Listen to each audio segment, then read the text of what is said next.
जय श्री राम। वंदे मातरम। तस्वीर news station से विजय तस्वीर। मैं पुणे हिंदू सेवा महोत्सव में कवरेज के लिए आया हूँ। आज काफ़ी भव्य प्रोग्राम है सनातन धर्म संस्कृति का, जिसमें काफ़ी संत महापुरुष हमारे पुराने महामंडलेश्वर आए हुए हैं, मूल धर्म प्राचीन मूल जिससे धर्म को आपको हिंदू मूल धर्म में स्थापित जैन हिंदू हिंदू बौद्ध सिख आपको सभी सब संप्रदाय सभी बटोगे तो कटोगे, और एक रहोगे तो नेक रहोगे। सबका साथ सबका विकास। काफ़ी पंडाल भरा हुआ है। महाराष्ट्र में काफ़ी दूर दूर से लोग आए हुए हैं, और ये मेरा सौभाग्य है कि इसको मैं कवरेज कर रहा हूँ। आज हिंदू संस्कृति देश में विदेश में अपना झंडा वंदन हो रहा है। ये जानकर खुशी होगी, अतिथि देवो भव, जिसने दुनिया को संदेश दिया, और संदेश को हमने कभी किसी पे आक्रमण नहीं किया, और हम हमेशा अतिथि देवो भव को झेलते रहे। मुगल आए, अंग्रेज आए, सभी ने चला आराम करो। इस देश से कुछ न कुछ लिया है। जय श्री राम। सनातन संस्कृति जिसमें योग है, शिक्षा है, विज्ञान है, ज्ञान है, जिसको परंपरा को काफ़ी संत जैन धर्म से, सिख है, बौद्ध हैं, काफ़ी लोगों ने इसमें उपस्थित देके देश को, परंपरा को, देश की उन्नति को, छत्रपति शिवाजी अम्बेडकर सभी को याद किया। और देखते हैं सभी लोग अपनी बातों से देश को, समाज को क्या मैसेज देते हैं। विश्व हिंदू परिषद के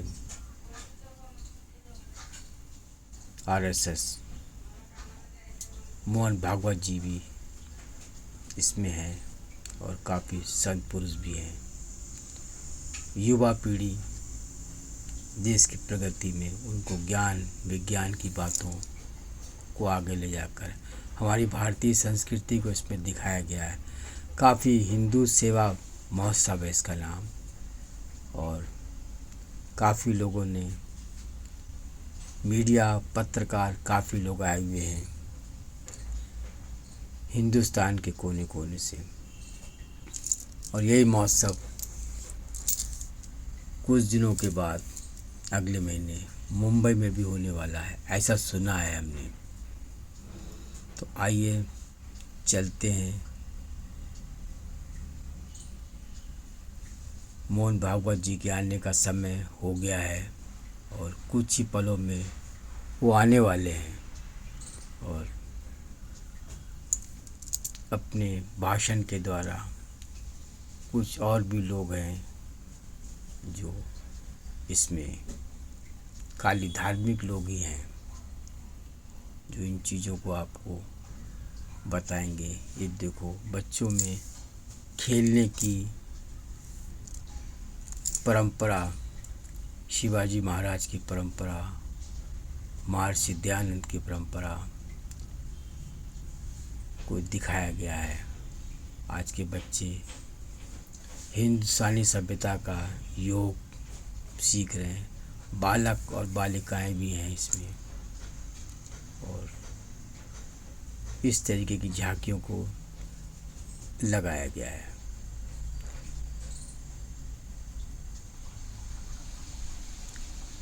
नरेंद्र मोदी के शासन में देखिए देश किस ओर जा रहा है। हम तो यही कहेंगे, देखते हैं आगे आगे होता है क्या। दुनिया में चारों तरफ अशांति फैली हुई है।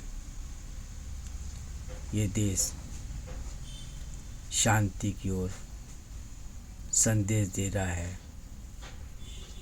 युद्ध से नहीं, शांति से देश की प्रगति होती है।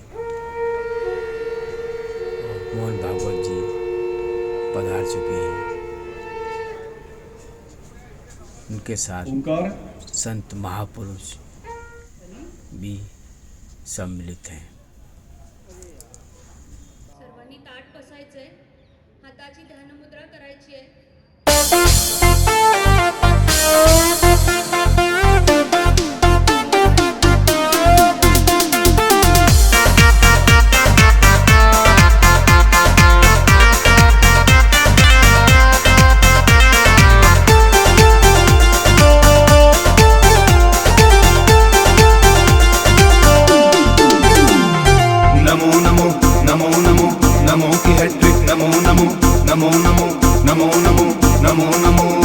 नमो की चाय है निराली, नमो की चाय है निराली, जिसमें चीनी कम है डाली।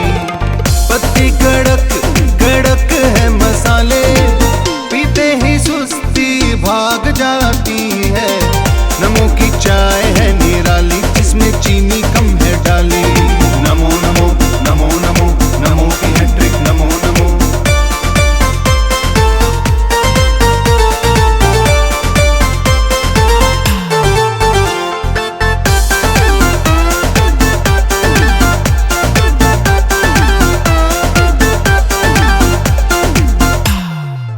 नमो की चाय के है जलवे निराले, 3 तलाक प्रथा बंद कर डाली। नमो की चाय के है जलवे निराले, 3 तलाक प्रथा बंद कर डाली। माँ बहन बेटियों में खुशहाली, जमातों की नहीं चलती मनमानी। नमो की चाय है निराली, जिसमें चीनी कम है डाली। नमो नमो नमो नमो नमो की हैट्रिक, नमो नमो नमो नमो नमो नमो नमो नमो।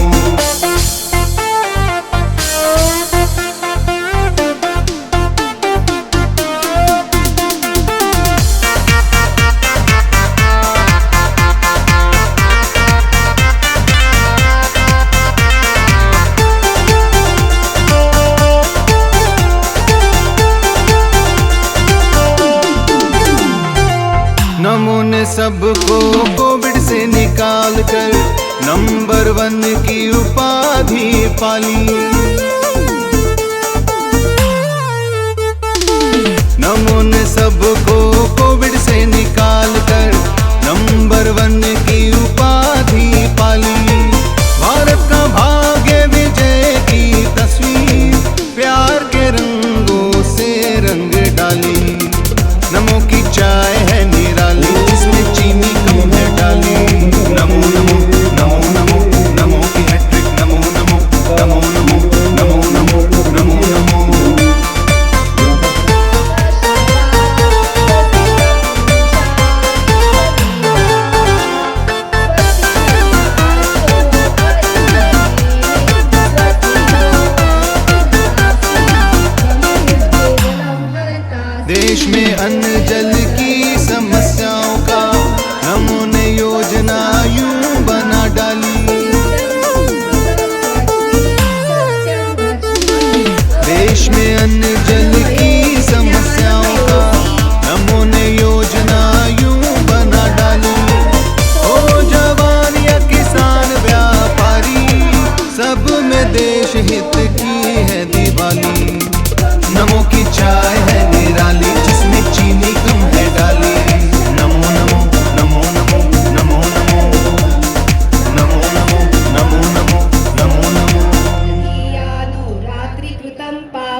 अपापो भवति सर्वत्र धियानोपविघ्नो भवति धर्मार्थकाममोक्षं च विन्दति इदमथर्वशीर्षमशिष्याय न देयं यो यदि मोहात् दास्यति स पापीयान् भवति सहस्रावर्तनात् ययं काममधीते तन्तमनेन साध एकदन्ताय विद्महे वक्रतुण्डाय धीमहि तन्नो दन्ति प्रचोदयात् ग्राहयित्वा सूर्यवर्चस्वी भवति सूर्यग्रहे महानद्यां प्रतिमासन्निधौ वा जप्त्वा सिद्धमन्त्रो भवति महाविघ्नात् प्रमुच्यते महादोषात् प्रमुच्यते 64 कलांवर आधारित एक विश्वविद्यालयाची स्थापना त्यांनी केलेली आहे व त्या संस्थेचे कार्याध्यक्ष आहे. त्यांच्या अथक परिश्रमामुळे आणि त्यांच्या कार्यक्षमतेमध्ये असलेल्या सगळ्या टीम त्यांना आमचं नम्र निवेदन आहे की स्वागत आणि प्रास्ताविक करण्यासाठी त्यांनी यावं. अशोकभाई गुंदेच्या अध्यक्ष हिंदू आध्यात्मिक सेवा ट्रस्टचे विश्वस्त व कोषाध्यक्ष आदरणीय स्वामी परमपूज्य गोविंद देवगिरीजी महाराज, वैदिक ज्ञानाचे गाढे अभ्यासक व महनीय भक्ती इस्कॉनचे आदरणीय गौरांग प्रभूजी, ज्योतिष रत्न परमपूज्य जैन मुनी लाभेश विजयजी महाराज साहब, या मंत्री किशोरजी येनपुरे, शिक्षण प्रसारक मंडळीचे अध्यक्ष SK जैन साहेब, श्रीकृष्ण चितळे साहेब, कोठारी साहेब, या संपूर्ण महोत्सवामध्ये आमचे जे उपाध्यक्ष आहेत ते महेशजी सूर्यवंशी, आपले राधेश्यामजी अग्रवाल, डॉक्टर शिवकुमार, चरणजीत साहनी आणि हिंदू अध्यात्म सेवा मेले के इस उद्घाटन अवसर पर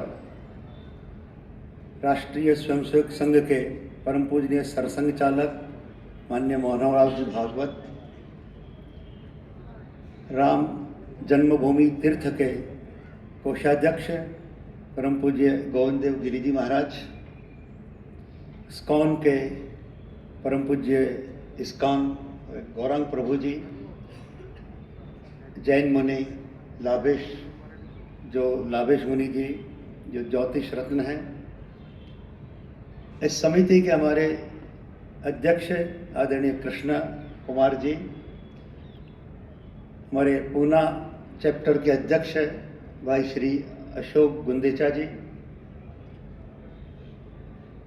शिक्षक प्रसारण मंडल के अध्यक्ष श्री SK जैन साहब, श्री कृष्ण चितले जी, इस सभागार के अंदर विराजित भिन्न भिन्न संस्थाओं के पदाधिकारीगण, भाइयों बहनों को मैं सादर प्रणाम करता हूँ।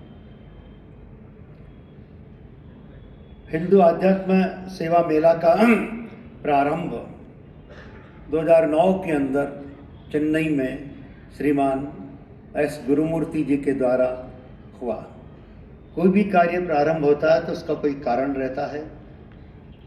वे विदेश के प्रवास में थे तो उनसे एक प्रश्न किया गया था NRI के द्वारा कि हिंदू समाज के द्वारा पूरे विश्व के अंदर अनेक प्रकार के सेवा कार्य किए जाते हैं, हमारे मठ मंदिरों के द्वारा किए जाते हैं, सामाजिक संस्थाओं के द्वारा किए जाते हैं, भिन्न भिन्न NGO के द्वारा किए जाते हैं, किंतु ये सारी सेवाएं हिंदू समाज कर रहा है इस नाम से दुनिया में नहीं जानी जाती। ये प्रश्न 2005 के अंदर किया गया था। उन्होंने इस पर चिंतन मनन किया, सब लोगों से आकर के मिले जिनका विश्व के अंदर भ्रमण है, संचार है, जिनका विश्व के अंदर अनुगमन होता है, जिनके शब्दों को सम्मान मिलता है, ऐसे सब लोग जो सेवा करते हैं उनसे वो मिले, चर्चा की, बातचीत की। तो उनका हम नहीं चाहते कि मेरी सेवा का प्रदर्शन हो, हम नहीं चाहते कि कोई हमारी सेवाओं को जाने। अब इस सब के अंदर जो हिंदू दर्शन है वो इसके अंदर और इनकी मानसिकता को ऐसा बनाया है। फिर भी प्रयत्न किए उन्होंने, सबको एक मंच पर लेकर के आए और इस मेले का शुभारंभ हुआ। जानते हैं चेन्नई वहाँ का वातावरण, उसके अंदर एक एक कदम दूरदर्शिता का परिचय के अंदर हिंदू स्पिरिचुअल सर्विस फाउंडेशन इस ट्रस्ट को उन्होंने रजिस्टर किया और राष्ट्रीय स्वयंसेवक संघ के पूजनीय सरसंघ चालक, सरकारेवाजी सब ने इस सारे और कार्य को बहुत सूक्ष्मता से उसका अवलोकन, उसके संस्थाएं जिसमें धार्मिक, सामाजिक, मठ मंदिर ये सब आए। लगभग 1 करोड़ दर्शक इन मेलों के अंदर आकर के जा चुके हैं। ये इन मेलों की एक कहना चाहिए कि यानी उपलब्धि है। अब इस मेले से जब मैं प्राप्त हुआ है, पहला तो यह हुआ कि भाई हिंदू नाम पर आने के लिए सब संस्थाएं अब तैयार हो गई है। ये जो हिच थी वो अब दूर हो गई है। दूसरी एक उपलब्धि जो चेन्नई के वातावरण को देख करके हम कह सकते हैं, देवेंद्र वेलगोड़ा करके एक समाज है अपना, जिसे और एससी समाज के अंतर्गत माना जाता है। वे जब इन मेलों में आने लग गए और उनको एक प्रकार का आत्मीयता, सम्मानपूर्ण व्यवहार मिलने लगा, तो आपको जानकर के सुखद आश्चर्य होगा कि उन्होंने भारत के महामहिम राष्ट्रपति को पत्र लिख करके और ये निवेदन किया है, हमें आरक्षण की सूची से बाहर निकाल दीजिए। ये उपलब्धि, और इस प्रश्न उठ जाते थे तो उसमें रक्तपात भी हो जाता था। की वह द्वेषतापूर्ण व्यवहार इन मेलों के कारण से समाप्त हुआ है। ये एक इन मेलों की इस प्रकार की और उपलब्धि है।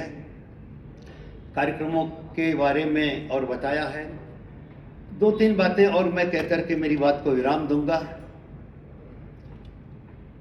2 ही एग्जाम्पल मैं देना चाहूँगा। हमने माता अमृतानंदमयी का नाम सुना है, आध्यात्मिक गुरु हैं। कईयों को और उनके दर्शन करने का और उनकी ममतामयी गोद का और आलिंगन करने का भी सौभाग्य मिला होगा। जब सुनामी आया था तो तटवर्ती इलाकों के अंदर सारे घर बह गए थे। 51,000 घरों को बांध करके उन्होंने दिया। भारत के मीडिया ने कभी इसको और उजागर नहीं किया। पट्टपूर्ति के सच साईं बाबा अनंत बातचीत की, सर्वे करवाया और कहा कि सरकार से एक पैसा नहीं लेना है, समाज से लेना है। और वह योजना प्रारंभ हुई। 800 करोड़ से योजना शुरू हुई और जब समाप्त 2000 करोड़ खर्च हुए। और हमारे नवी पंचवर्षीय योजना के प्रियम्बल के अंदर और उसका उल्लेख किया गया। इस प्रकार के सेवा कार्य मठ मंदिरों के द्वारा पूज्य साधु संतों की प्रेरणा से होता है, किंतु मीडिया का एक सेक्शन कहता है कि साधु संत प्रवचन करते हैं और सामाजिक कार्य नहीं करते। तो इन सारे पूज्य साधु संतों के द्वारा किए जाने वाले सेवा कार्यों को समाज के सामने लाना, युवा पीढ़ी को उससे जोड़ना और वे भी सेवा कार्यों से जुड़े, ये इस और मेले का उद्देश्य है। 6 थीम का उल्लेख और हमारे अशोक जी ने आपके सामने कर दिया, इससे मैं दोहराऊंगा नहीं। और आपसे यही एक निवेदन है कि आने वाले समय के अंदर पूरा विश्व भारत की ओर देख रहा है। जो 6 थीम के बारे में बोला, पर्यावरण, इकोलॉजी, वन्य जीवन का संरक्षण, तो पूरा विश्व भारत इसलिए देख रहा है कि आज संपूर्ण पृथ्वी के अंदर जो संकट है इकोलॉजी का, ग्लोबल वार्मिंग का, मूल्यों का, केवल मात्र भारत इस भूमंडल पर ऐसा देश है जिसके पास वो दर्शन है जो संपूर्ण विश्व को इस सारी समस्या से बाहर निकालेगा। और पेरिस समिट के अंदर 180 देशों के बीच में हमारे प्रधानमंत्री जी ने जो सारी बात रखी, इन्हीं 6 थीम को सामने रखी थी। तो मैं यही निवेदन करता हूँ, जितनी भी संस्थाएं और आज इस पर्यावरण को, इकोलॉजी को लेकर के काम कर रही है, और वो समय आ गया है हम सब इकट्ठा आकर के और इस चुनौतियों से पूरे जीव सृष्टि को और हम बचाएं। इन्हीं शब्दों के साथ मेरी वाणी को विराम देता हूँ। के प्रचार और प्रसार के लिए इनके पास देखने के बाद इनके चेहरे का तेज आपको दिखाता है कि यदि इंसान थाम लेता है कुछ करने की तो वो। श्री गोविंद गिरि जी महाराज, श्री राम मंदिर के कोषाध्यक्ष, श्री कृष्ण कुमार गोयल जी, लोभेश मुनि जी, गुणवंत जी, जितने भी हिंदू स्पिरिचुअल सेवा फाउंडेशन के ट्रस्टीज़ और आयोजक इस कार्यक्रम को सफल बनाने में यहाँ उपस्थित हैं, और आप सभी लोगों को मेरा हार्दिक अभिनंदन। हिंदू सनातन धर्म के अंतर्गत 3 मुख्य बातों का वर्णन हुआ है। इन 3 बातों को मैं आज आपके सामने प्रस्तुत करना चाहता हूं। सेवा अर्थात परोपकार। श्री ईशोपनिषद में कहा गया है, ईशावास्यम इदं सर्वं यत् किंचित जगत्याम जगत तेन त्यक्तेन भुंजिता मां कृतकस्य स्विद्धनम। अर्थात जो कोई भी हमारे हक में हो, हमारे कार्यक्षेत्र में हो, जिसके ऊपर हमारा अधिकार हो, उसे स्वीकार करना चाहिए और अन्य लोकार्पण करना चाहिए, सेवा में समर्पित करना चाहिए। श्रील प्रभुपाद इस्कॉन के संस्थापक आचार्य जब लंदन पहुंचे तो उनको किसी रिपोर्टर ने बड़े उद्दंडतापूर्ण स्वर में पूछा, स्वामी जी आप लंदन क्यों आए हो?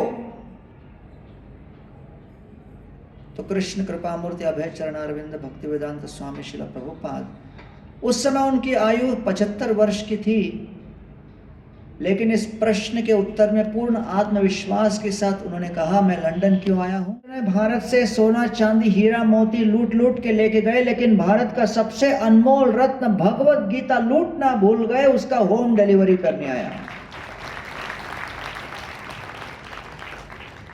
तो जैसे गुणवंत जी ने अभी बताया, सेवा या परोपकार की आधारशिला हमारे तत्व ज्ञान में, हमारे दृष्टिकोण में है, और इस बात को हम देखते हैं कि हाँ, और हर जीव की सेवा हमारा कर्तव्य है। इसलिए भगवान श्री कृष्ण ब्रजभूमि वृंदावन में भागवत पुराण में वर्णन आता है कि वृक्षों को देखकर कहते हैं, पश्यदे प्राणी है जो प्रतिदिन हम देखते हैं, उनका दर्शन करते हैं। एक ऐसा दिन नहीं आता जब वृक्षों के दर्शन नहीं होते, लेकिन श्री कृष्ण उन वृक्षों को देखकर प्रेरित होकर कहते हैं कि मेरे लिए पूजनीय वंदनीय ये वृक्ष है, क्योंकि उन्होंने अपना सर्वस्व समर्पित कर दिया परोपकार के लिए। पत्र पुष्प फल छाया मूल वलकल दारू भी सब कुछ वो दूसरों को समर्पित करते हैं। इसलिए भगवान श्री कृष्ण के जीवन के सफलता का मापदंड वृक्ष है, क्योंकि जिस व्यक्ति ने अपना जीवन परोपकार के लिए समर्पित किया, वही वास्तव में अपने मानव जीवन को सफल बनाता है। तो ये हिंदू सनातन धर्म के अंतर्गत पहला बहुत महत्वपूर्ण तत्व है परोपकार।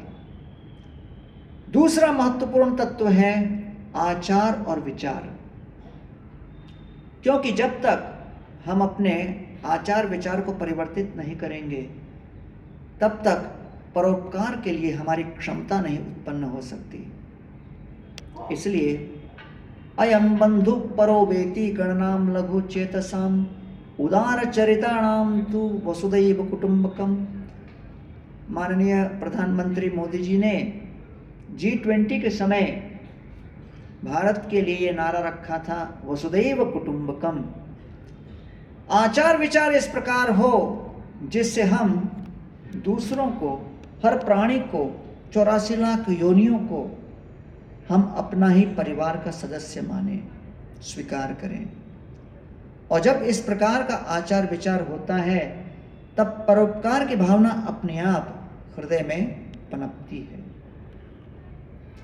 एक साधु पुरुष किसी महिला के पास भिक्षा मांगने गए, और वो जब भिक्षा मांग रहे थे तो वो महिला बहुत क्रोध में बाहर आई। गांव में वो घर पर सिगड़ी में कुछ भोजन बना रही थी, तो क्रोधावेश में आकर जितना राख था वो राख उठा के लेके आई, और राख उठा के उसके झोले में डाल दिया और कहा, भागो यहाँ से। अब संत पुरुष बड़े सहिष्णु थे, उन्होंने कहा, बहुत बहुत धन्यवाद माता जी, मैं कल फिर आऊंगा यहाँ पर भिक्षा मांगने। तो वो महिला और क्रोध में आ गई। वो कहती, अरे मैंने तुमको इतना बेकार राख दिया जो किसी काम का नहीं, फिर भी कल तुम आओगे, क्यों आओगे? तो सज्जन कहते हैं, संत पुरुष कहते हैं, माता जी मैं तो ये सोचता हूँ कि कम से कम आज आपने देने की आदत तो शुरू की। और कहते हैं, राख को अंग्रेजी में कहते हैं ना ऐश, तो कहते हैं आज आपने मुझे ऐश दिया, कल मुझे कैश दोगे। दृष्टिकोण बदलना आवश्यक है। इसलिए हिंदू सनातन धर्म में परिस्थिति चाहे कितनी भी जटिल क्यों न हो, दृष्टिकोण के माध्यम से हम उसको झेलने का प्रयास करते हैं। चाहे जीवन में हम कितना भी निस्सहाय क्यों न हो जाए, निराश न हो, ये हिंदू सनातन धर्म के अंदर आचार विचार महत्वपूर्ण बताया गया है। तो पहला है परोपकार, दूसरा है आचार विचार, तीसरा आता है साक्षात्कार। और साक्षात्कार का अर्थ क्या है कि हम अपने मन और इंद्रियों के ऊपर वश में करें। भगवत गीता में भगवान श्री कृष्ण कहते हैं, त्रिविधम नरकस्येदं द्वारम नाशनमात्मनं कामम क्रोधम तथा लोभम तस्मात् एतत्त्रयं त्यजेत्। काम, क्रोध और लोभ ये तीन नरक के द्वार हैं, इन पर वश में करना बहुत महत्वपूर्ण है। अन्यथा जब हम इनको वश में नहीं कर सकते तो हम जगत पे कोई भी चीज़ को वश में नहीं कर पाएंगे। कई वर्ष पूर्व मैं यरवड़ा जेल में लेक्चर दे रहा था। 500 कैदी मेरे सामने बैठे थे और मैंने लेक्चर के बाद पूछा किसी का कोई प्रश्न है क्या। तब एक कैदी हाथ उठाकर कहता, मेरा प्रश्न है लेकिन स्टेज पे आके पूछूंगा। मैं घबरा गया। बगल में मेरे कमिश्नर साहब थे। मैंने कहा, कौन है भाई ये स्टेज पे आके पूछना चाहता है कैदी? कमिश्नर साहब ने कहा, इसने 12 मर्डर किए। मैंने कहा, मैं 13वां होने वाला हूँ क्या? उनका नहीं, चिंता मत कीजिए, आने दीजिए। उन्होंने आके फिर प्रश्न पूछा, फिर मैंने उत्तर दिया। फिर मैंने उन कैदी से पूछा कि इतने कम उम्र में इतने सारे क्राइम कैसे कर बैठे? तो उन्होंने कहा, जब मेरे मन में क्रोध की ज्वालामुखी उठती है तो पूरा धुंधला हो जाता, विवेक शक्ति समाप्त हो जाती है। इसलिए भारतीय शिक्षा प्रणाली के अंतर्गत सर्वप्रथम विनय, फिर विवेक, फिर वैराग्य और तब जाके विजय, ये है हमारी आध्यात्मिक शिक्षा प्रणाली। और इसीलिए जब हम अपने मन और इंद्रियों पर विजय प्राप्त करेंगे तब आत्म साक्षात्कार होगा। जब साक्षात्कार का होगा तब फिर आचार विचार सुधरेगा। जब आचार विचार दूसरों के प्रति उचित प्रकार से दृष्टिकोण उत्पन्न होगा, जब हम हर निस्सहाय परिस्थिति में निराश न होकर आशावादी बने रहेंगे, तब जाकर हम परोपकार कर पाएंगे। ये हिंदू सनातन धर्म के अंतर्गत साक्षात्कार, आचार विचार और परोपकार, इस बात को आगे बढ़ाने के लिए हिंदू स्पिरिचुअलिटी सेवा फाउंडेशन जो यहाँ पर सुंदर शिविर 4 दिवसीय आयोजित कर रहा है, ये ऐतिहासिक घटना है। और आशा है कि आज जो 4000 से ऊपर धार्मिक संस्थाएं जुड़ी हैं, कल चलकर ये 40,000 जुड़े। इन शुभकामनाओं के साथ मैं अपने वक्तव्य को विराम दे। सुंदर कृतियाँ, इसका उदाहरण आप देखेंगे। बहुत बहुत धन्यवाद गौरांग जी। आपण वेगळे नाहीत, कारण श्रीमद भागवतामध्ये ज्या जैन धर्माची स्थापना ज्यांनी केलेली अशा ऋषभदेव मुनींचं नाव आहे, गौतम बुद्धांचं नाव आहे कृष्णाच्या दशावतारापैकी, आणि गुरुग्रंथ साहेबामध्ये 8000 वेळा रामकृष्ण हरी नाव आलेलं आहे। त्यामुळे आम्ही सारे एकाच सनातन धर्माची लोक आहोत।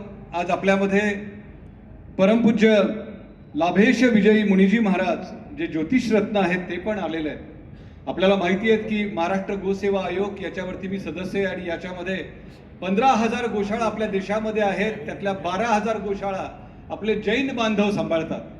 संख्येने कमी असले तरी अशा रीतीने समाजामध्ये जीवदया, अहिंसा, अध्यात्म साधना अशा विविध विषयांची प्रेरणा देणारे पूजनीय लाभेश विजयी स्वामी यांना मी विनंती करतो की त्यांनी आपले विचार व्यक्त करावे। भगवान महावीर के चरणों में वंदना। मंच पर विराजमान अध्यात्म योगी, राष्ट्रीय योगी और राम सेवा ट्रस्ट के कोषाध्यक्ष गोविंद देव गिरी जी महाराज के चरणों में वंदना। और इस्कॉन मंदिर के संत, हम इस्कॉन कहते हैं पर वे भारत के आइकॉन हैं, ऐसे गौरांग प्रभु जी के चरणों में वंदना। और हिंदू धर्म के संवाहक, संवर्धक एवं हिंदू राष्ट्र के प्रवर्तक और जो हिंदू विचारों को 100 वर्षों से देश में पहुंचा रहे हैं, ऐसे राष्ट्रीय स्वयंसेवक संघ के अध्यक्ष मोहन जी भागवत को मेरा धर्म लाभ, और आप जितने भी लोग मंच पर बैठे हुए हैं, यहाँ पर पदासीन हैं, उन सभी लोगों के हृदयपूर्वक जिनके भीतर परमात्मा विराजमान हैं, उन सभी को मेरा प्रणाम। हमारी भारतीय संस्कृति बहुरत्न वसुंधरा है और इस भारतीय संस्कृति में समय समय पर अनेक महापुरुषों का जन्म होता रहा है। जितने भी महापुरुष हुए हैं वे सब भारत की भूमि पर हुए हैं। ऐसा कोई राष्ट्र नहीं, ऐसा कोई देश नहीं जो ये कह सके कि हमने किसी महान पुरुष को जन्म दिया है। उन राष्ट्रों ने दार्शनिकों और वैज्ञानिकों को जरूर जन्म दिया है, पर महापुरुषों का जन्म देने का गौरव अगर किसी को प्राप्त है तो वह भारत की भूमि को प्राप्त है, क्योंकि भारत की भूमि पर हमारे 24 तीर्थंकर हो, हमारे राम हो, हमारे कृष्ण हो, हमारे इस महाराष्ट्र की धरती पर शिवाजी महाराज हो, चाहे लोकमान्य तिलक हो, चाहे स्वामी समर्थ रामदास जी हो, जितने भी महापुरुष हुए हैं वे भारत की भूमि पर हुए हैं। इसलिए इस भारत की भूमि को पुण्य भूमि कहा जाता है और इस भारत की भूमि को देवत्व की भूमि कहा जाता है। जो जन्म इस भारत की भूमि पर लेता है निश्चित रूप से उसके अंदर देवत्व आ जाता है।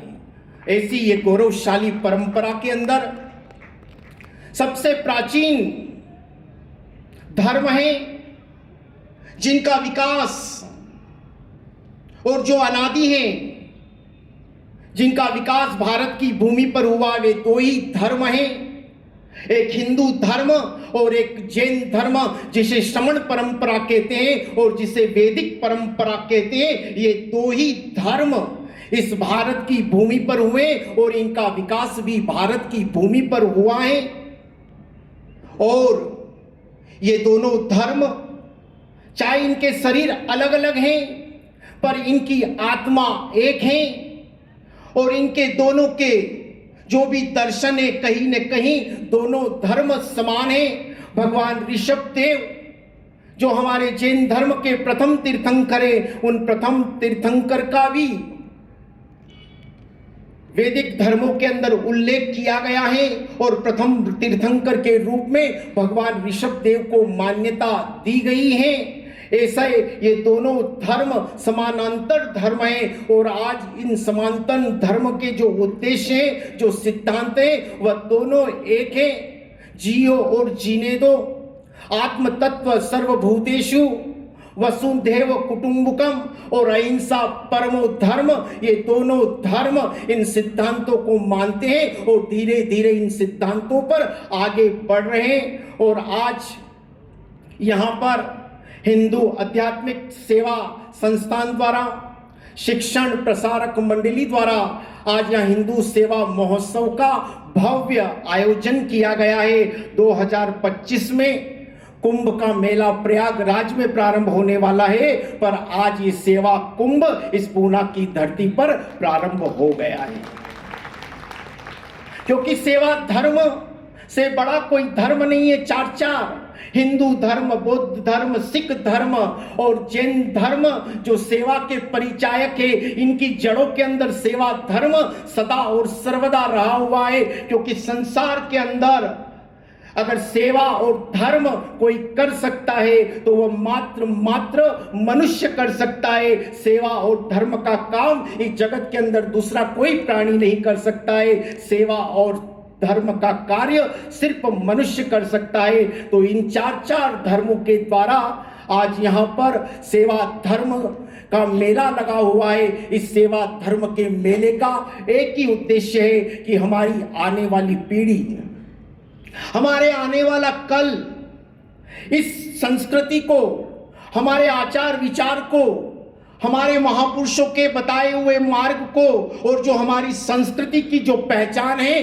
वह पहचान पूरी दुनिया के एक कोने पे पहुंचे, हमारे आने वाले कल युवा तक ये बात पहुंचे। इसलिए ये सेवा धर्म का आयोजन, सेवा धर्म का महोत्सव भव्य रूप से किया गया है। दुनिया में जब संस्कृति की परिभाषा लिखी जाएगी, दुनिया में जब संस्कृति की परिभाषा लिखी जाएगी तो दुनिया की तस्वीर में ये हिंदू सेवा महोत्सव की एक तस्वीर जरूर नजर आएगी, एक तस्वीर जरूर नजर आएगी। तो ये भव्य सेवा धर्म महोत्सव हमारी संस्कृति का परिचायक है। आज कई वर्षों से हमारी संस्कृति सुषुप्त थी, पर आज इन 14 वर्षों के अंदर हमारी भारतीय संस्कृति, हमारी सनातन संस्कृति और हमारी हिंदू संस्कृति का परचम पूरे विश्व के अंदर लहरा रहा है। कई लोग इस संस्कृति को भूल चुके थे, पर आज विश्व के पटल पर पुनः इस संस्कृति को जीवित करने का कार्य अगर किसी ने किया है तो राष्ट्रीय स्वयं सेवक संघ के लोगों ने किया है। वह हिंदू संस्कृति की पहचान अगर हमें कुछ पहचान कराने का कार्य किया है तो राष्ट्रीय स्वयं सेवक संघ ने किया है, जिनके 100 वर्ष पूरे होने आ रहे हैं। और मुझे भी अपने जीवन के अंदर सौभाग्य मिला, 30 वर्ष संयम जीवन को हो गए और 30 वर्ष पूर्व मैंने भी राष्ट्रीय स्वयं संघ की सेवा की और ध्वजा उतारने का काम और ध्वजा चढ़ाने का काम भी मैंने 1 महीने तक किया और उसके बाद मैंने संयम जीवन लिया।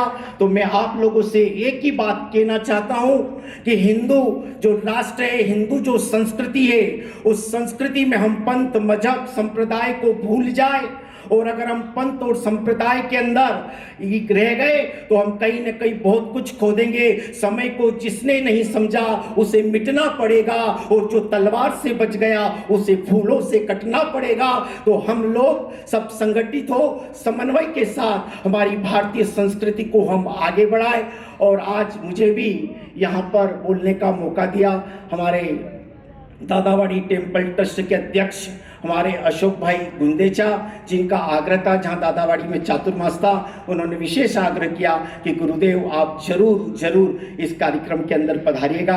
और तो उनके आग्रह को देखकर आज मैं यहाँ पर आया हूँ। तो जिन्होंने भी यहाँ करोड़ों कार्यकर्ताओं ने परिश्रम करके, मेहनत करके इस भव्य दरबार को सवाया, इस सेवा के कार्य को उन्होंने आप लोग तक पहुँचाया, तो जरूर यहाँ पर जो सांस्कृतिक विरासत का जो बिखराव है, उस बिखराव का आप जो यहाँ पर सजाया गया है, उस सांस्कृतिक विरासत का आप लाभ ले। आप आपके साथ अपने युवाओं को, अपने बच्चों को, अपने घर के सदस्यों को जोड़े और जो यहाँ पर सेवा के जो अनेक ट्रस्टों के द्वारा आयोजन किया गया है, जो दगड़ू सेठ गणपति सेवा trust, Dadawadi temple trust, icon मंदिर, ऐसे कई धार्मिक संगठनों के द्वारा जो सेवा के कार्य यहाँ पर चलाए जा रहे हैं, जरूर आप इसके अंदर जुड़े और अपने परिवार को आकर के इस संस्कृति विरासत को हम लोग और आगे बढ़ाए। संगठित हो, मजहब और संप्रदाय से दूर रह करके, राष्ट्र प्रेम से बढ़कर के कोई प्रेम नहीं है, राष्ट्र धर्म से बढ़कर के कोई धर्म नहीं है और राष्ट्र सेवा से बढ़कर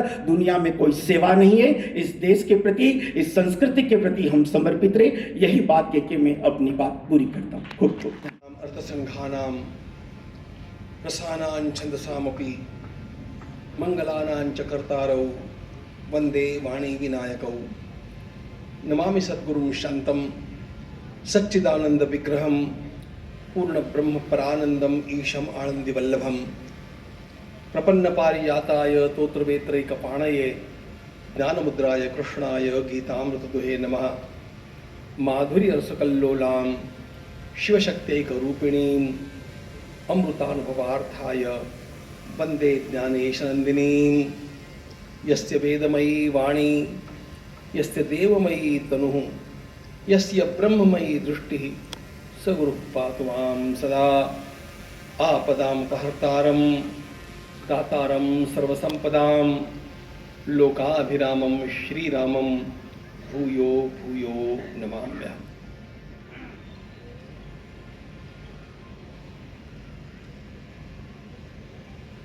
अभी अभी हमारे जैन धर्माचार्य महाराज ने कहा कि राष्ट्र की सेवा सर्वोपरि सेवा है। राष्ट्र 3 बातों से बनता है, भूमि, समाज और परंपरा। यह मैं इसलिए कह रहा हूं, जिस भूमि के ऊपर हम लोग आज बैठे हैं, उस पुणे की भूमि की सर्वोपरि सेवा छत्रपति शिवाजी महाराज ने की है। यह संपूर्ण भूमि उद्ध्वस्त कर दी गई थी आदिल शाह के द्वारा। यहां पर पूरा पूरा वीरान निर्माण कर दिया गया था। धन्य है भगवती राजमाता जिजा माताजी, जिन्होंने अपने छोटे पुत्र शिवबा के हाथ में सोने का हल देकर के इस भूमि को पुनः पुनरुज्जीवित किया और सर्वप्रथम यहां पर लोगों को बसाने के पूर्व गणपति के मंदिर की स्थापना शिवाजी महाराज ने की। इस भूमि की सेवा उन्होंने उस समय की, इसलिए इस भूमि के ऊपर बैठ करके हम लोग सेवा का चिंतन कर पा रहे हैं। हमारी संपूर्ण परंपरा हम लोगों के लिए सर्वोपरि आदेश देती है, सेवा का आदेश देती है। सभी प्रकार के संस्कार हमारी परंपरा ने हम लोगों को दिए। इन समस्त संस्कारों का शिखर है सेवा। वह सेवा मनुष्य को जीवन में करनी चाहिए और इस सेवा को लेकर के हमारे वेदों से लेकर के अद्यतन समस्त ग्रंथों में, चाहे वे किसी भी भाषा के संत ग्रंथ हो, सेवा का ही संदेश हम लोगों को प्राप्त होता है। जय जय भेटते भूत तेटे मानिजे भगवंत, हा भक्ति योग जाण निश्चित जाण माझा, हा भक्ति योग निश्चित जाण माझा। मेरे सामने आने वाले हर व्यक्ति के भीतर मैं परमात्मा का अंश देख करके उसकी सेवा के लिए समर्पित हो जाऊं, यह संदेश हम लोगों को संत सम्राट ज्ञानेश्वर महाराज देते हैं। तो गोस्वामी जी के पास जब जाते हैं तो वे कहते हैं, सो अनन्य जाके यसी मति न टरई हनुमंत, मैं सेवक सचराचर रूप स्वामी भगवंत। मैं सेवक सचराचर रूप स्वामी भगवंत। मित्रों, एक बात जाननी चाहिए, हिंदू आध्यात्मिक सेवा प्रतिष्ठान जब यह कार्य कर रहा है तो इस बात को हम लोगों को ध्यान में लेना चाहिए कि हिंदुत्व की दृष्टि ही सेवा की दृष्टि है और वह दृष्टि समाज सेवा के रूप में नहीं है। तो सेवा को हम लोगों ने परमात्मा की सर्वोच्च पूजा माना है, क्योंकि हम उस एक प्रभु को सर्वत्र देखते हैं। यो माम पश्यति सर्वत्र सर्वंच मयि पश्यति। जब पूजा करने के लिए बैठते हैं तो संपूर्ण विश्व को अपने ठाकुर में देखते हैं और पूजा करके उठते हैं तो अपने ठाकुर को सारे विश्व में देखते हैं और उस विश्व की पूजा परमात्मा की पूजा के रूप में करते हैं। समर्थ रामदास स्वामी ने कहा, नारायण असे विश्वी त्याची पूजा करीत दावी। मुख्य बात, हम जब भी सेवा करने निकलते हैं वह सेवा एक सामाजिक कार्य नहीं होता है, वह लोगों की मदद नहीं होती है, वह लोगों की पूजा होती है। लोगों के भीतर बैठे हुए परमात्मा की वो पूजा है। श्रीमद् भागवतकार ने कहा, अर्चयेत् दानमानाभ्याम मैत्र्या अभिन्नेन चक्षुषा ईश्वरो जीव कलया प्रविष्टो भगवानिति। सबके भीतर बैठे हुए उस परमात्मा की पूजा मैं कैसे करूं? भगवान कपिल महामुनि कहते हैं, सबसे पहली बात यह है, दान करो। दान करो, इसका अर्थ दान संविभागा। दान का अर्थ भारतीय परंपरा में चैरिटी नहीं है, देना नहीं है। दान का अर्थ है शेयरिंग करना। जो मेरे पास है उसके ऊपर आपका भी अधिकार है। वह अधिकार आध्यात्मिक संबंध के कारण है और इसलिए मैं आपके साथ शेयर कर रहा हूं। मैं जो दे रहा हूं उपकार नहीं कर रहा हूं, उल्टा आप लोग उसे ग्रहण करके मुझे सेवा का अवसर दे रहे हैं। मैं आपका आभारी हूं, इसलिए मैं आपको प्रणाम करता हूं। इस प्रकार की दृष्टि लेकर के सर्वभूत हिते रताः, भगवद गीताकार कहते हैं समस्त भूतों की सेवा के लिए चल पड़ो। कैसे करेंगे सेवा? भगवद गीता के एक श्लोक में सेवा कैसे करें, सेवा करने से क्या मिलेगा, सेवा में दृष्टि क्या रहे और क्या करें, ये चारों बातें एक श्लोक में प्राप्त होती है। सन्नियम्येन्द्रियग्रामं सर्वत्र समबुद्धयः ते प्राप्नुवन्ति मामेव सर्वभूतहिते रताः। सर्वभूतहिते रताः, यह सेवा का आदेश है। यह सेवा करने के लिए मुझे कैसे होना चाहिए? सन्नियम्येन्द्रियग्रामं, मेरे ऊपर पहले नियंत्रण होना चाहिए। दृष्टि मेरी कैसी होनी चाहिए? सर्वत्र समबुद्धयः। यह बात मुझे इसलिए कहनी है कि मैं जब सेवा करूं तब मुझे लोगों का शोषण नहीं करना है।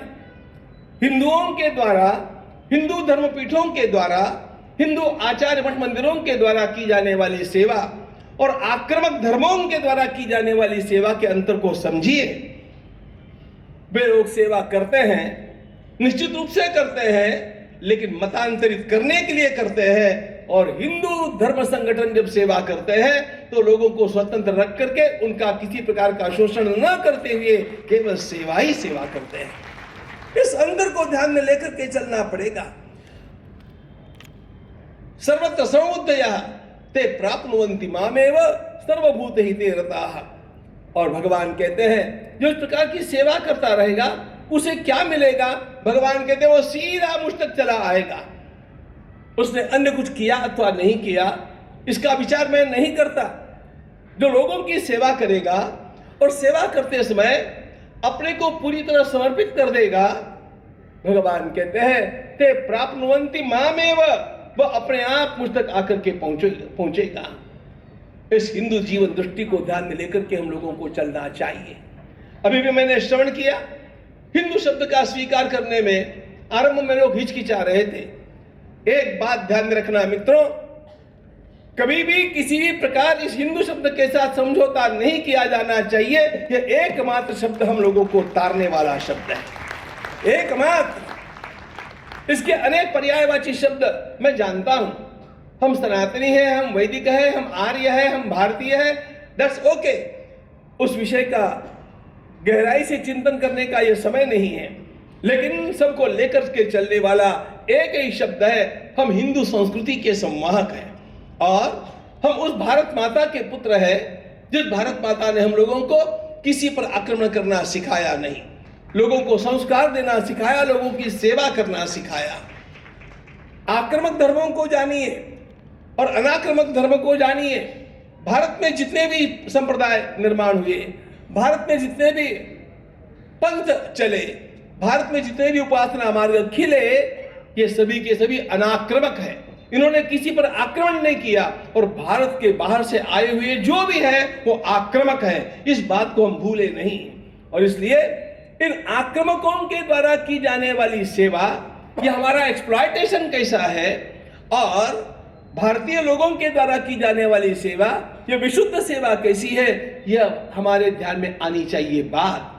और इसलिए बहुत आनंद है कि इन सब लोगों ने मिलकर के इन सब लोगों को एक हिंदुत्व के अम्ब्रेला के नीचे, हिंदुत्व के छत्र के नीचे ला करके उसका प्राकट्य किया।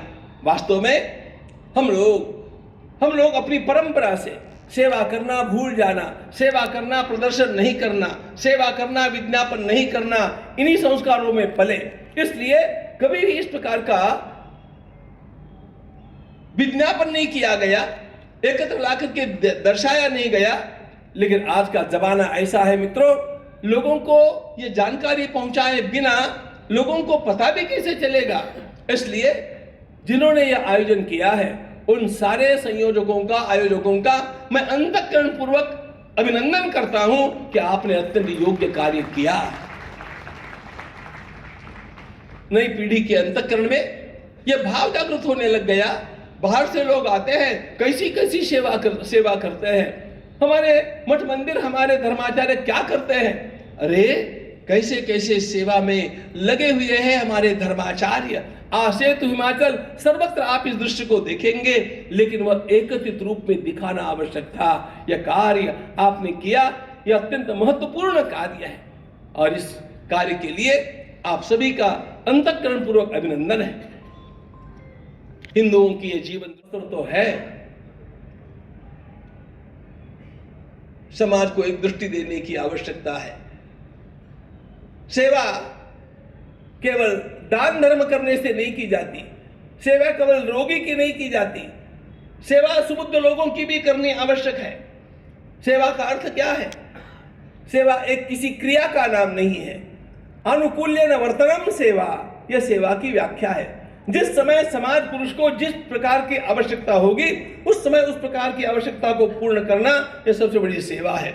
आज भारत की एक सेवा आवश्यक है और वो सेवा है जाति पाति से ऊपर उठ करके हम लोगों को एक हिंदुत्व की आराधना करने के लिए एकत्रित होना चाहिए और इसलिए हिंदुओं की संख्या में वृद्धि भी करते रहना चाहिए। यह देश मेरा है, इस देश की परंपरा मेरी है, इस परंपरा के लिए मैं समर्पित हूं। इस भावना से हमारे सरदार भगत सिंह जी से लेकर के कितने कितने नाम गिनाऊं, स्वातंत्र वीर सावरकर तक, सब लोगों ने एक ही बात कही कि मां, आपके वैभव को इसी प्रकार बनाए रखने के लिए हमारा जीवन समाप्त हो जाए, कितने कितने जन्म लेकर के हम आवे, लेकिन पुनः आपकी सेवा करें। तेरा वैभव अमर रहे मां, हम दिन चार रहे न रहे। मित्रों, ध्यान रखना, यह परमात्मा का देश है, यह परमात्मा की संस्कृति है। इस संस्कृति ने हम लोगों को संपूर्ण विश्व के कल्याण की दीक्षा दी है। विश्व का कल्याण करना होगा तो भारत को समर्थ बनना पड़ेगा, और भारत को समर्थ करना होगा तो हिंदुओं को समर्थ बनना पड़ेगा। हिंदुत्व का एक नव जागरण करना पड़ेगा। ये नव जागरण करना होगा तो कहां से प्रेरणा मिल सकती है? वो प्रेरणा देने वाला जो शहर है उसी का नाम पुणे है, पुण्यपत्तन है, क्योंकि ये शिवाजी महाराज ने बसाया हुआ देश है। संपूर्ण देश को शिवाजी महाराज की दृष्टि देना, संपूर्ण देश में शिव चैतन्य का जागरण करना, यही हमारे विजय का खास उपाय है। इसको लेकर के चलना पड़ेगा, क्योंकि छत्रपति शिवाजी महाराज ने केवल उत्सर्ग नहीं किया, केवल त्याग नहीं किया, विजय की आकांक्षा दी। हम जीत करके रहेंगे, हम जीतने के लिए लड़ेंगे। जीतेंगे तो हम मरेंगे नहीं, हम जिएंगे और मारेंगे और जीतेंगे। जीतने के लिए हम हैं। यह दृष्टिकोण जीवन में अत्यंत आवश्यक है, और यह दृष्टिकोण यदि कहीं से सर्वाधिक प्राप्त हो सकता है तो वो मेरे इस पुणे से प्राप्त हो सकता है, क्योंकि पुणे छत्रपति शिवाजी महाराज के द्वारा उनकी माता के आदेश से बसाया हुआ, पुनर्वसित किया हुआ नगर है। ये दृष्टि आप लोगों को प्राप्त हो, मुझे भी प्राप्त हो, और हम कभी कभी नहीं, रात दिन इस सेवा में समर्पण के साथ लगे रहे और गुनगुनाते रहे, देश से है प्यार तो, देश से है प्यार तो, देश से है प्यार तो, हर पल ये कहना चाहिए, मैं रहूं या ना रहूं, भारत के रहना चाहिए, भारत के रहना चाहिए, भारत माता की। ज्यांचा विश्वास आहे, स्वप्न बघू नका, इच्छा करू नका, काम करत राहा, कार्य करत राहा आणि स्वतःला घडवत राहा, असा त्यांनी हा संघ घडवला आहे। एक मार्गदर्शन केलंय, एक गुरुत्व दिलंय आणि आपले शिष्य निर्माण केले। म्हणजे कर्मण्यवाधिका वस्तू मा फलेशी कदाचन, आपल्या समोर एक स्वयंसेवक आहे जो यांनी घडवलाय, यांच्या नीतिमत्तेने घडलाय, यांच्या आचरणाने घडलाय, म्हणजे किशोरजी येनपुरे रात्रंदिवस काम करून शेवटच्या खुर्चीवर बसलेले ते दिसतायत। तेव्हा RSS काय आहे आणि ही संस्था काय आहे आणि याच्याशी कार्य करणारे जे आत्ता आपल्याला आपले कोषाध्यक्ष गोविंद देवजी गुरूंनी सांगितलं की फक्त सेवा करा, या सेवेचं समर्पण कसं करायचं याची जर काही एक ओळख असेल तर ती आहे मोहनजी भागवत। RSS मधला एक सूर्य, तळपणारा सूर्य, अंधाराकडून प्रकाशाकडे नेणारा आणि मार्ग दाखवणारा सूर्य, हिंदू संस्कृतीला जपणारा आणि शिस्तप्रिय, वेळेचं महत्त्व जाणणारा। म्हणजे यांच्याकडे बघितल्यानंतर विद्येचं कौतुक करावं, त्यांच्या परिश्रमाचं, त्यांच्या मेहनतीचं, का त्यांनी दिलेल्या सगळ्या आचार मूल्यांचं कौतुक करावं. फक्त कौतुक नाही तर त्यांना आपल्याला ग्रहण केलं पाहिजे, आचरणात आलं पाहिजे, कथनी नाही तर करणीत आणलं पाहिजे. तेव्हा अशा या मोहनजी भागवतांचा परिचय सगळ्यांना आहे. मी फक्त एवढं सांगेन, दिव्यत्वाची जेथे प्रचिती, दिव्यत्वाची जेथे प्रचिती, तेथे कर आमचे जुळती, कर आमचे जुळती. आदरणीय मोहनजी भागवत यांना विनंती आहे की त्यांनी आपल्या सगळ्यांना प्रेरणा द्यावी, कार्याची प्रेरणा, सेवेची प्रेरणा आणि RSSची नीतिमूल्य. जय भारत. जय जय. परम श्रद्धेय श्री गोविंददेवजी गिरिजी महाराज, परम श्रद्धेय श्री गौरांग प्रभु, परम श्रद्धेय श्री लाभेश जी महाराज, मंच पर उपस्थित इस आयोजन के सभी कर्ता धर्ता धुरीण लोग, उपस्थित सज्जन, माता भगिनी,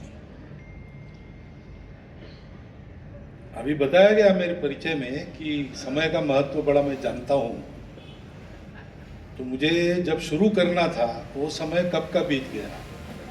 अब कार्यक्रम के समाप्त होने का समय हो गया है और मैं कुछ भी न बोलूँ तो बिगड़ता कुछ नहीं, क्योंकि जो बोला जाना चाहिए, जो आपके कान पर आना चाहिए, वो सब पहले के भाषणों में आ गया है. यानी वास्तव में बोलने के लिए कुछ विषय बचा नहीं है. एक ही बात है कि ये जो बोला गया और हमने सुना, तालियां भी बजाई, ये हमको करना है. ये मेला क्यों हुआ शुरू, तो उसके कारण भी बताया. हम ही ऐसा मानते थे कि बाहर के लोग आकर ही सेवा करते, हम नहीं करते. क्या वस्तु स्थिति है? जहाँ तक मुझे याद है, गुरुमूर्ति जी को भी ये कल्पना नहीं थी कि इतनी सेवा होती है. हमारे आचार्य भी सेवा करते हैं, ये दिखाने के लिए मेला शुरू किया. ध्यान में आया कि पूरे दक्षिण भारत के लोग उसमें बुलाए थे. अब दक्षिण उत्तर क्या होता है, ये तो तुलनात्मक है. तो हम लोग उधर दक्षिण मानते हैं, गोदावरी के दक्षिण में या कृष्णा के दक्षिण में या कावेरी वगैरह. उधर लोग नर्मदा के दक्षिण में दक्षिण मानते हैं. तो कश्मीर में जाएंगे तो वो दिल्ली के नीचे दक्षिण मानते हैं. दक्षिणोत्तर ऐसा कुछ नहीं है, लेकिन उन्होंने 4 राज्यों पर, सरकारी राज्यों पर ध्यान केंद्रित किया था. वहाँ के समुदाय थे सब. तो ये ध्यान में आया कि उसमें अन्य लोगों की जितनी सेवा चल रही है, उन सब के मिलाकर जो है, उससे ज्यादा वहां सनातन धर्म में आने वाले पंथ संप्रदायों के आचार्य मिलकर कर रहे हैं. बस यही बात है कि हम सेवा ऐसी मानते हैं कि हमको उससे मेवा खाना है नहीं, इसलिए उसकी प्रसिद्ध करने में हम उदासीन रहते हैं. दुनिया में 2 प्रकार के लोग रहते हैं, जो अच्छा होना चाहते हैं और अच्छा दिखना चाहते हैं. जो अच्छा दिखना चाहते हैं, दिखे, कोई उसमें गलत बात नहीं है, लेकिन होना भी चाहिए. लेकिन होने पर उनका ध्यान नहीं रहता, तो दिखावा बहुत हो जाता है. और जो होना चाहते हैं वो हो जाते हैं, उनको दिखने पर ध्यान नहीं रहता.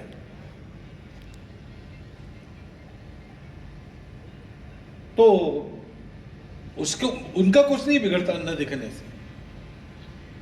हम सेवा कर रहे हैं, इसकी वाहवाही जग में नहीं हुई तो हमको लेना देना कुछ नहीं. हमको क्या चाहिए?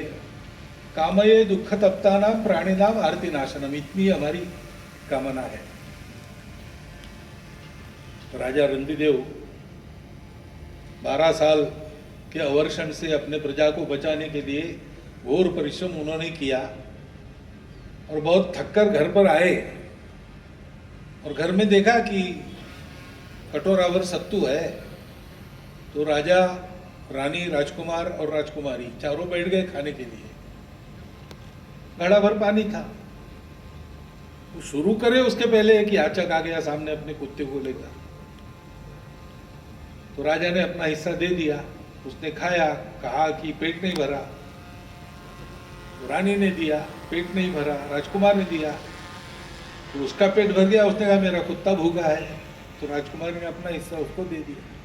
तो उसने कहा पानी चाहिए, सबका पानी पी गया। और पीते पीते देखता राजा के आंखों में आंसू। कहा कि तुमको दुख होता हो तो नहीं चाहिए, तुमको दुख देके मैं मेरा सुख नहीं चाहता हूं। राजा ने कहा दुख इसका नहीं है, दुख इसका है कि अब और आप मांगेंगे तो मेरे पास कुछ नहीं है देने के लिए। ऐसे हम लोग हैं। तो हमको इस प्रसिद्धि की आवश्यकता वैसे नहीं है, परंतु एक धर्म वाली बात कही गई। सेवा धर्म है और धर्म कभी अतिवादी नहीं होता। तो हम होने में समाधान मानने वाले लोग हैं, लेकिन इसकी भी अतिवादिता हो गई ऐसा लगता है। तो उस संतुलन को थोड़ा ठीक करने के लिए ये उपक्रम चल रहा है। वैसे हम सेवा कर रहे, इसकी डींग हाँकने का हमें कोई कारण नहीं है, वो हमारी प्रवृत्ति भी नहीं है। परंतु इस संतुलन को ठीक करना एक बात है, और दूसरी बात है कि हमने किया नहीं ऐसा सोचकर हम कर नहीं सकते ऐसा करना हमने शुरू किया सोचना। ऐसे बहुत सी बातों में हमने किया। जब बाहर के लोगों ने आक्रमण किया, हमको जीत लिया, खासकर ब्रिटिशों ने, तो हमको वो पढ़ाते रहे और अभी तक वही पढ़ाई चलती रही कि हम लोग तो दुनिया का मार खाने के लिए भारत में है। हमने कभी कोई रण गौरव धन गौरव प्राप्त ही नहीं किया। बाहर से लोग आते रहे, पीट पीट के राजा बनते गए हमको पीट कर, और फिर वो जाने के बाद दूसरे आए। तो जी हुजूरी बाबूगिरी यही हमारा चरित्र है। ऐसा हमको पढ़ाया गया। हमने अपना इतिहास जो सामने था, किलों के रूप में था, भव्य मंदिरों के रूप में था, पुराने राजमहलों के रूप में था, जगह जगह शिलालेख थे, स्तंभ थे। हमारे लोक वांग्मय में इतनी सारी कहानियां थी, हमारे पुराण थे, सब कुछ था। हमने उसको पढ़ना छोड़ दिया।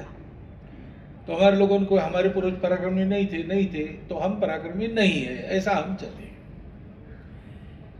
ये सब जो अपने मन पर कालिख जमी है, कुछ पोताई गई है, उस सबको साफ करके हमको खड़ा रहना है।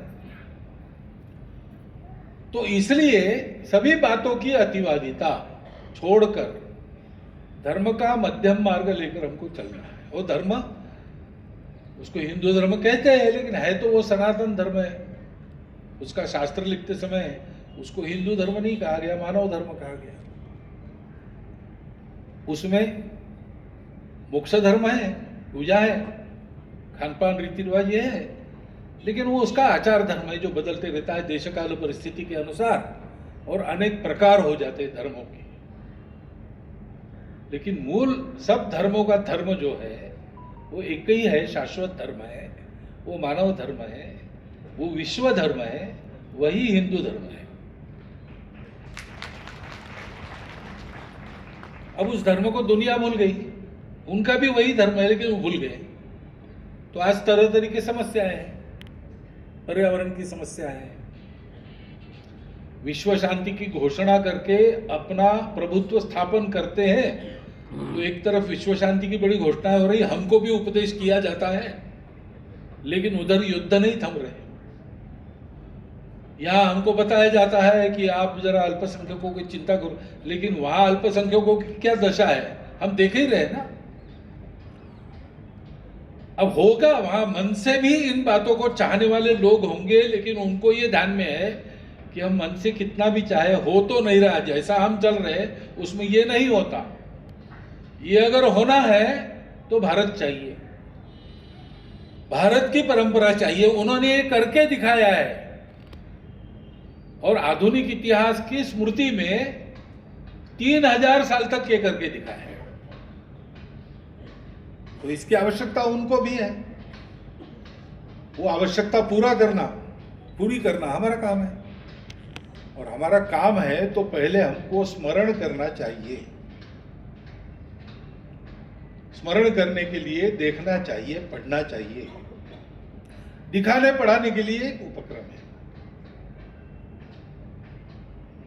राजा विराट की गौओं को कौरवों ने अपहृत कर लिया, भगा के ले गए। सब थे महारथी, जाना पड़ता है ना, तो राजा के बंधे होते उनको राजा के पीछे जाना पड़ता है। तो भीष्म, द्रोण, कर्ण, दुर्योधन सबके सब थे और विराट की गायें लेकर चले। तो प्रतिकार किसने करना? विराट राजा कहीं दूर है तो राजकुमार उत्तर है, वो चला बड़ी शेखी बधारते हुए कि मैं सबको देख लूंगा वगैरह। लेकिन वहां रणभूमि में रथ कौन चलाएगा? वो सबब बता रहा था टालने के लिए। तो अर्जुन वहां बृहन्नला के रूप में था, तो उसने कहा मैं चलाती हूं, मुझे आता है। तो उसको जाना पड़ा। वो बड़ी सेना देखकर घबरा गया और भागने लगा। तो उस बृहन्नला ने रथ पर से कूदकर उसका पीछा करके उसके केश पकड़कर खींचते हुए वापस लाके बिठाया रथ में और कहा कि रुको जरा, उधर रथ को ले चलती हूँ। वहाँ एक शमी का वृक्ष था, उस पर इन्होंने अपने शस्त्र लगे थे ये छद्मवेश धारण करने के पहले, वो सब निकाले। और फिर अर्जुन के हाथ में वो उसका धनुष आ गया। उसका एक टंकार करने के बाद वो सारा वेश वगैरह सब चला गया। वो पराक्रमी अर्जुन खड़ा हो गया। उधर कौरव सेना में वो ध्वनि सुनने के बाद दुर्योधन ने कहा कि अरे ये अर्जुन है, और फिर सबको परास्त करके गौओं को वापस ले आए। सबका वस्त्र सबके निकाल कर ले आए। तो ऐसे दिखाना है, स्वयं देखना है और नई पीढ़ी को दिखाना है कि ये हमारी ताकत है, ऐसे हमारे शस्त्र है, ऐसा हमारा इतिहास है, ये हमारा स्वभाव है, ये हम में है, हम कर सकते हैं। इसके लिए उपक्रम है। दुनिया अभी देखे और हम भी देखें, हम भी सीखें और देखें, सीखें और करें। हमारे जीवन में भी, हमारा जीवन भी सेवा हो। यावत भ्रियेत जठरम तावत सत्वम ही देहिना, यो अधिकम मन्येत स स्तेनो दंडमहरति। जितना अपने पेट के लिए आवश्यक है उतना लो। अपने सामान्य अपनी भाषा में, बोल भाषा में कहते हैं, साई इतना दीजिए जामे कुटुंब समाए, मैं भी भूखा ना रहूं और अभी साधु भी भूखा न जाए। तो कमाई का विरोध नहीं, कमाओ। तो रोटी, कपड़ा, मकान, स्वास्थ्य, शिक्षा, अतिथि सत्कार, गृहस्थ धर्म के ये सारे कर्तव्य पूरे हो जाए, इतना रखो और बाकी सारा वापस दो, क्योंकि लिया है। मैं जो कुछ हूं मेरे अपने कारण केवल नहीं हूं, मेरा अपना भी कुछ कर्तृत्व है, परंतु शरीर तो मुझे माता पिता ने दिया, संस्कार तो मेरी संस्कृति ने दिए। कोई किसान कपास उगाता है, कोई मिल मजदूर मिल में जाके कपड़ा बुनता है, तब मेरे शरीर पर कपड़े, तब मेरे थाली में खाना है। मुझे नौकरी मिलती है, मेरा कोई व्यवसाय में खड़ा करता हूं, समाज को आवश्यकता है इसलिए कर सकता हूं। समाज को अगर आवश्यकता नहीं है तो मुझे वो व्यवसाय बदलना पड़ता है, वो नौकरी रद्द हो जाती है। सब कुछ मुझे देने वाला समाज है, सृष्टि है, परमात्मा है। ये सब देते, जीवन की धारणा ये करते हैं। तो मैं भी ऐसा बनूं कि मैं इनसे जो लूं वो दाम दुगना वापस करूं, क्योंकि बाकी दुनिया मेरे उपयोग की वस्तु नहीं है, मेरे उपभोग की वस्तु नहीं है। बाकी दुनिया मेरी प्रतिपालक है। आज आत्यंतिक व्यक्तिवाद के चलते लोग विचार करते हैं मेरा करियर, मुझे ऐसा रहना है, इसलिए मुझे परिवार नहीं चाहिए। मैं क्यों विवाह करूं? मैं क्यों किसी का गुलाम बनूं या किसी की गुलाम बनूं? मेरा करियर ठीक है, मैं भी हूं और मुझे करियर भी चाहिए, परंतु इसकी अतिवादिता नहीं चलती। एक बैलेंस है, वो है। बाकी सबने देखना चाहिए कि व्यक्ति भी है, उसका सम्मान भी है, उसका करियर भी है, परंतु व्यक्ति ने ये देखना चाहिए कि होने के बाद भी मेरा परिवार है, मेरा गांव है, मेरा समाज है, मेरा देश है, संपूर्ण विश्व है, सृष्टि है। मुझे ये मैंपन देने वाला भी कोई है ना। परमात्मा ने मुझे ये अहंकार दिया है, और नाम और रूप और परंपरा और ये सारी बातें जोड़कर उसको एक व्यक्तित्व देने वाला समाज है, परिवार है, सृष्टि है। सब कुछ लेकर मैं चल रहा हूं, जिसका लिया उसको वापस करूं। आत्यंतिक व्यक्तिवाद कैसे चल सकता है? नहीं चल सकता है। संख्या कम होने का क्या कारण है? कोई दूसरा कारण नहीं है। के द्वारा की जाने वाली सेवा का प्रदर्शन है। तो इसलिए इसको देखिए, इसको देखकर खूब प्रेरणा पाइए, स्फूर्ति पाइए, और अपने जीवन में कुछ न कुछ शुरू कीजिए। स्वल्पम अल्पस्य धर्मस्य त्रायते महतो भयात्। सब कर सकते हैं। कोई बहुत करेगा, कोई कम करेगा, लेकिन कर सब करते हैं। सेतु बंधन हो रहा है, बड़े बड़े वानरवीर बड़ी बड़ी शिलाएं ला रही है। राम के और लक्ष्मण के पुण्य प्रताप से पत्थर तैर रहे हैं वहां पर, लेकिन गिलहरी भी रेती का कण डाल रही है। सेतु तब पूरा होता है। सबकी लकड़ी लगने तक भगवान की उंगली लगती नहीं, गोवर्धन उठता नहीं है। और इसलिए 4 दिन का इस मेला समाप्त होते होते अपना स्वयं का संकल्प तैयार होना चाहिए कि मैं अपने परिवार की, अपने गांव की, अपने देश समाज राष्ट्र की, सृष्टि की और विश्व की क्या सेवा करूंगा। मैं करूंगा, अपने परिवार में सबको इस सेवा की दीक्षा दूंगा, और ये सेवा व्रत लेकर हम सब चलेंगे तो उस सेवा के चलते विश्वरूप परमेश्वर प्रसन्न होंगे, और उससे मांगा हुआ ज्ञानेश्वर जी ने जो पसाय दान है, उस पसाय दान को उसने दिया है। येणे वरे ज्ञानदेवो सुखिया झाला, ऐसा अनुभव हम भी ले सकेंगे। वो अनुभव आप सबको प्राप्त हो, आपके ही कर्तृत्व से शीघ्रातिशीघ्र। ये शुभकामना आपको देता हूं। इस मेले की यशस्विता वही है, उनको अलग से शुभकामना देने की आवश्यकता नहीं। और ये भाषण आपने सुन लिया, इसलिए आपका धन्यवाद करता हूं। मेरे 4 शब्द समाप्त।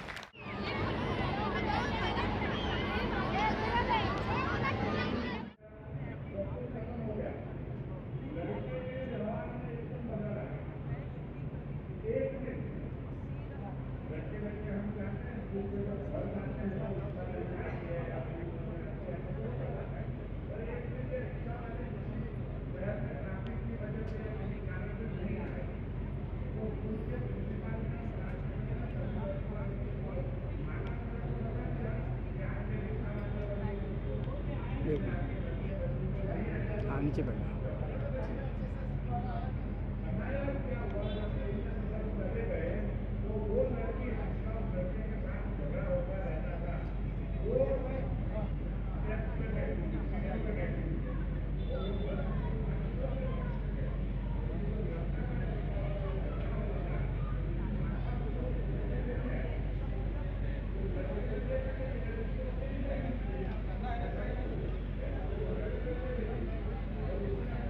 हटना बेटा, सामने सामने हट डाली तो नीचे ही बैठ जाए।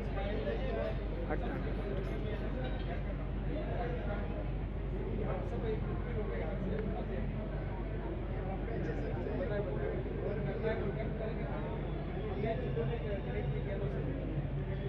बेटा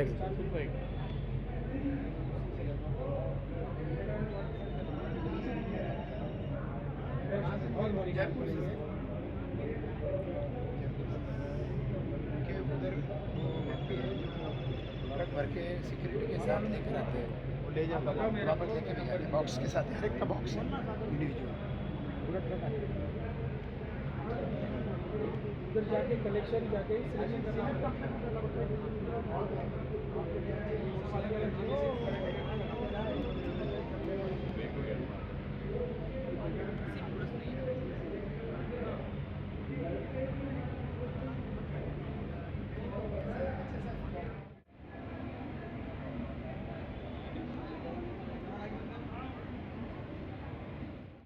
सगळे बोर्ड लावत